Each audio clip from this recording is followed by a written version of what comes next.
Hello and welcome to the second video in our video series called Our Class, Our Voice, which will help you empower your students with more autonomy and choice. I'm Matt Miller, author and creator of Ditch That Textbook, and I'm joined by 19-year veteran teacher Gina Ruffcorn, the pink-haired teacher from room 508. And Gina, hasn't it been fun to see all of the comments and all of the response that we've gotten from our last video? I love stuff like that. I love seeing people's stuff and writing things back. Having been the only fifth grade teacher for so long, being able to talk to other folks about teaching makes my husband's ears hurt less at night. Yeah. No, I totally get you. And I always love looking at these things because I love to see what people are suggesting and like what things they already do. So we get to like learn some of their tips and some of the things they're excited about and everything. It's the best.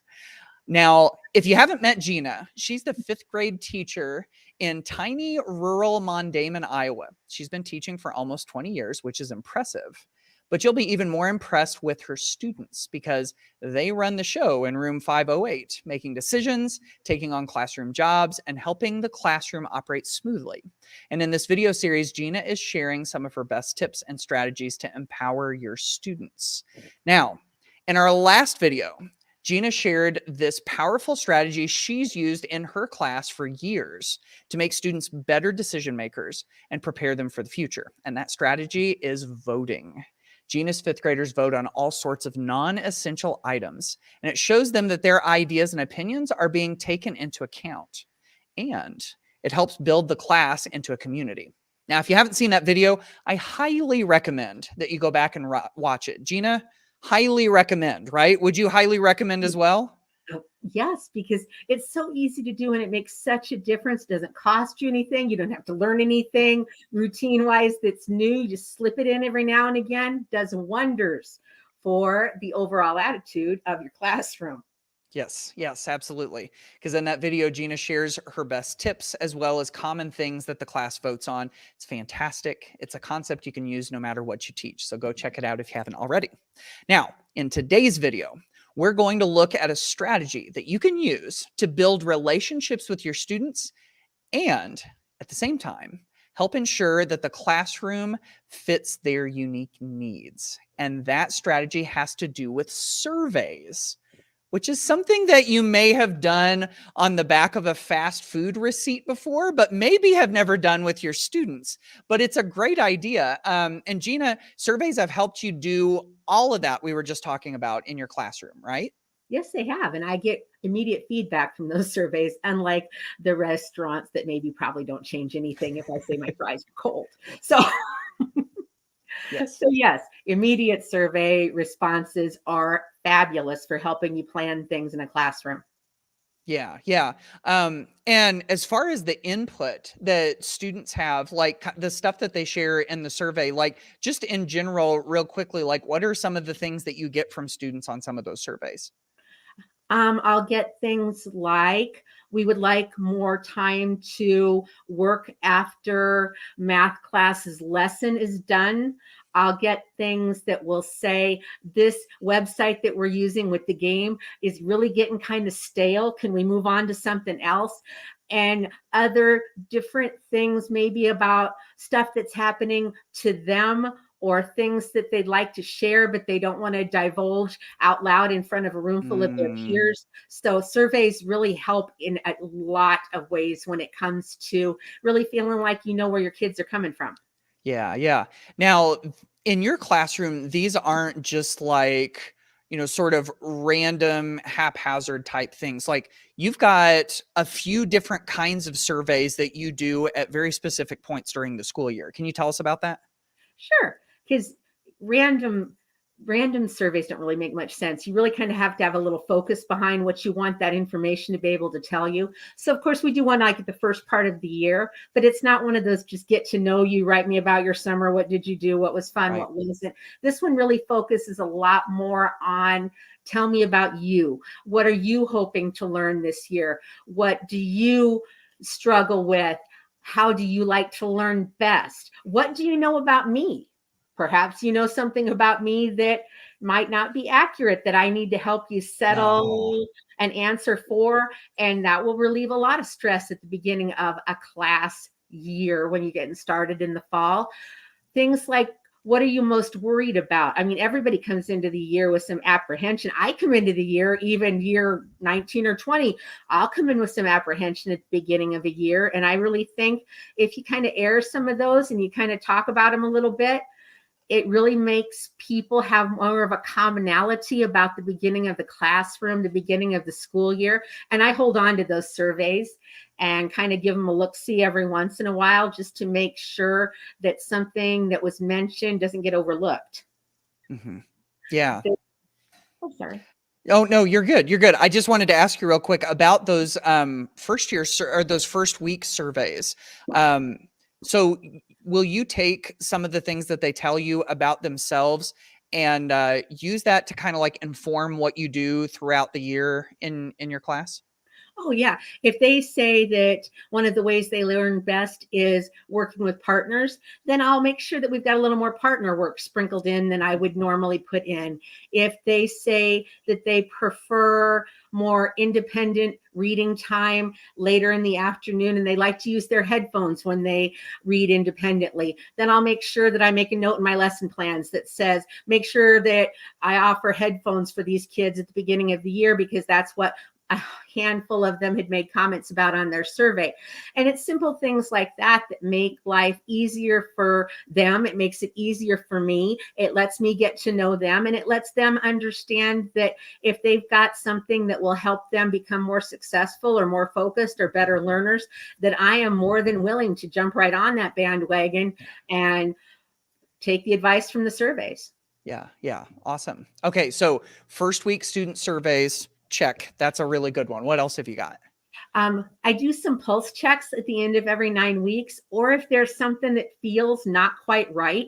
If I thought I have planned the most amazingly fabulous lesson on the face of the earth, and then it tanks, I'll do a survey every now and again, and I call them pulse checks just because that's for some reason what I've chosen to call them. And the great thing about pulse checks is they don't require any prep work, and you can do these with any grade of students. You could do them with littles and just have them write on a scale of 1 to 5, how do you feel about this?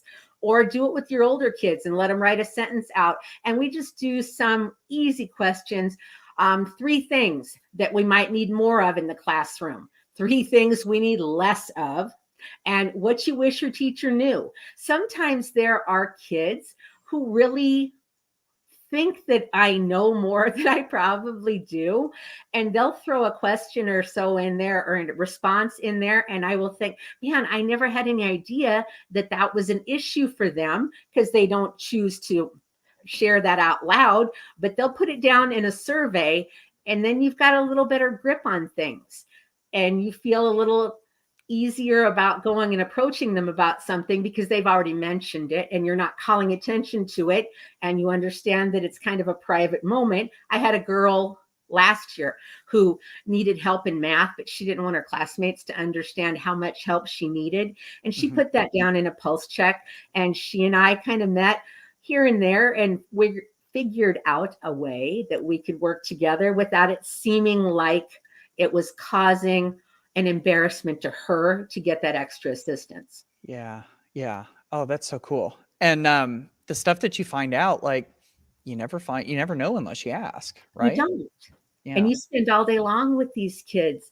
And if you don't ask them, you are never going to know. If it could be just something simple, then why not take just that extra few minutes and say, hey, kids, at the beginning of class, we're going to do a pulse check. Write down 3 things you want more of, 3 things you'd like to see me get rid of. Make sure that they're legitimate things. I Mm-hmm. cannot get rid of things you don't like just because you don't like them. That's not the way the world works. I Mm-hmm. can modify things, but you have to be realistic about that, which is a good lesson also. But it doesn't really take very long, and the benefits are really pretty amazing Yeah. once you make those changes. Yeah. Yeah. You can't get rid of the Salisbury steak in the cafeteria No, I either. cannot do Yeah. that. Yeah. Yeah. All right. So first week student surveys, pulse checks. Anything else? We do just a nice quick daily check-in. I know with all of the SEL stuff that school districts are using, this time in our history, we do some Google forms and just do daily check-ins, and they're very simple to make, very simple to do. They don't require a lot of prep work. They don't require a lot of maintenance. It's a handful of questions on a Google form. My kids voted last year when they would like to turn these in. We tried it for a while and it got a little much when we first started. And then we settled into a Monday, Thursday routine, because on Monday they could tell me how their weekend had gone. And on Thursday, we could kind of recap what happened during the week. So, and I really try to ask some more personal type things that would give me a little more insight into what's happening with them. Sometimes you got a bunch of kids in your room. We all do. You got 20 some students. And as much as you would like to be in contact with them, you don't always get a chance to talk to all 20 of them. But a survey like that, you can learn that Molly Sue had a weekend at her grandma's because her parents were out of town. You can learn that Joey got to spend the night with his brand new nephew. You can learn that somebody got to move into a different bedroom. And then you can take a second or two on your way up the hall and go, hey, tell me about this adventure at your grandma's. And that makes a world of difference to kids. But I can't tell you that in an average day, I'd have enough time to walk around to all 20 kids and figure out some unique thing about them that I could ask them about later and help build that connection. Yeah. Yeah. No, absolutely. That's great.